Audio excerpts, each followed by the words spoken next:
America's largest bank is making a big investment in the nation's capital. JPMorgan Chase announced plans yesterday to open 70 new branches and hire 700 workers in Washington, D.C., Virginia, and Maryland. It is part of a 5-year, $20 billion investment supporting economic growth in the region. CBS Evening News anchor Jeff Glor spoke with Chairman and CEO Jamie Dimon about JPMorgan Chase, President Trump, immigration, and a whole lot more. 70 branches, 700 employees. Yep. Big investment here. Why here? Why now? JPMorgan, we have 5,000 branches around the country. And, because of some regulatory reform, tax reform, we have capital. We want to grow and expand. So we've announced we're going to go into 15 new markets. And it's 700 direct jobs. And why do you want expansion?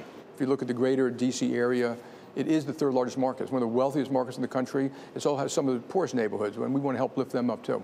Wages are up. Some bonuses have been given. One of the concerns, though, is that the vast majority of the benefits from this tax reform has gone to companies and executives and share buybacks. Is that fair? I don't think it's gone to executives, per se, but like I said, the immediate benefit, there will be immediate benefits what companies are doing right now to help grow and expand in wages and stuff like that.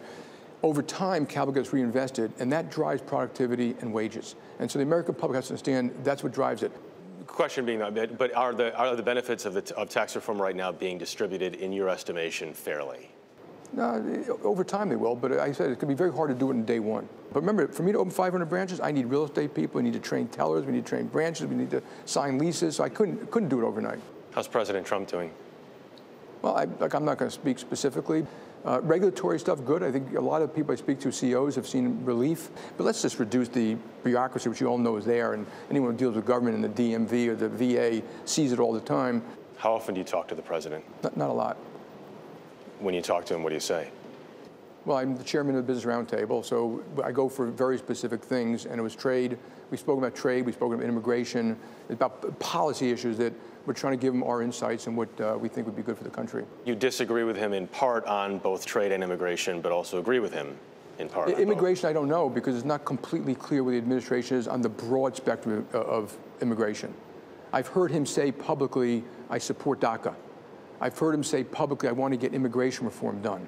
But of course, it's all wrapped up in border security and things like that. So I'm not an expert in immigration policy, but if it were up to me, I'd try to get the immigration fixed. It's tearing at the body politic.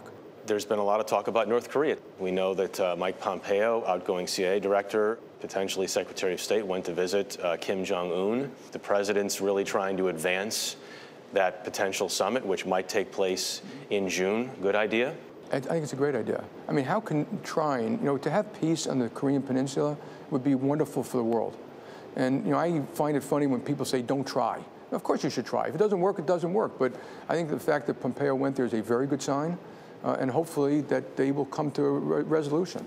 I mean, everyone would want that, including China, Russia, well, hopefully Russia. Do you see China as a threat? We should work with them. They do compete economically, and I want to compete with the Chinese banks. But there's no reason we can't do it together and help each other. The president says he has a great relationship with President Xi. They should continue that for the sake of the world. Thank you to Jeff Glor of CBS Evening News.